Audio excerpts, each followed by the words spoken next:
Valappad Carmel central സ്കൂളിൽ വാർഷികാഘോഷം നടത്തി. Thrissur economic offence wing crime branch DYSP Bijoy PR ഭദ്രദീപം കൊളുത്തി ഉദ്ഘാടനം നിർവഹിച്ചു. ഇതുമായി ബന്ധപ്പെട്ട ഈ വിദ്യാലയവുമായി ബന്ധപ്പെട്ട് കുറച്ച് പേരെയൊക്കെ വിളിച്ച് അവർക്കൊരു ചായ കൊടുക്കുന്ന ഒരു പരിപാടിയുണ്ട്. അപ്പോൾ അതുകൊണ്ട് അവർക്ക് വേണ്ടി അത് തയ്യാറാക്കിയിട്ടുണ്ട്. അവിടെ നിന്ന് പുറത്തിറക്കി ബാൻഡ് സെറ്റ് കഴിഞ്ഞ് ഇങ്ങോട്ട് വരുമ്പോൾ കുറേ കുഞ്ഞുങ്ങൾ നല്ല റോസാപ്പൂവും പിടിച്ചിങ്ങനെ നിൽക്കുകയാണ്. ഇൻവൈറ്റ് ചെയ്യാനായിട്ട്, വെൽക്കം ചെയ്യാനായിട്ട്. ഇങ്ങോട്ട് കയറി വന്ന് വെൽക്കം ചെയ്യുന്ന കുറേ ലൈവ് ഇൻഡോർ പ്ലാന്റ്സ് ഞാൻ നോക്കുകയായിരുന്നു. ഈ വിളക്ക് കൊളുത്തി കഴിഞ്ഞപ്പോൾ കയ്യിലുള്ള എണ്ണ കളയാനായിട്ടൊരു ടിഷ്യൂ പേപ്പർ സിസ്റ്റർ അവിടെ റെഡിയാക്കി വെച്ചിരിക്കുന്നു.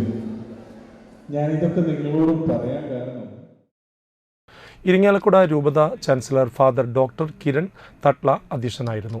School principal doctor sister Maggi ആമുഖ പ്രഭാഷണം നടത്തി. ജോസ് വലപ്പാട് സെന്റ് സെബാസ്റ്റ്യൻസ് പള്ളി വികാരി റവറൻ ഫാദർ ജെൻസ് തട്ടിൽ അനുഗ്രഹ പ്രഭാഷണം നടത്തി. PTA president Bilton M. Thachil ഈ വർഷം വിരമിക്കുന്ന അധ്യാപികമാരായ Shyamala teacher, Bindu teacher, Reeja teacher എന്നിവർക്ക് ആദരമർപ്പിച്ചു. Carmel convent superior reverend sister Catherine Jaya, അധ്യാപക പ്രതിനിധി Raji teacher, principal doctor sister Maggie Jose, academic coordinator Sreeja teacher, Shyamala teacher, school head boy master Muhammad Aman Razi എന്നിവർ സംസാരിച്ചു.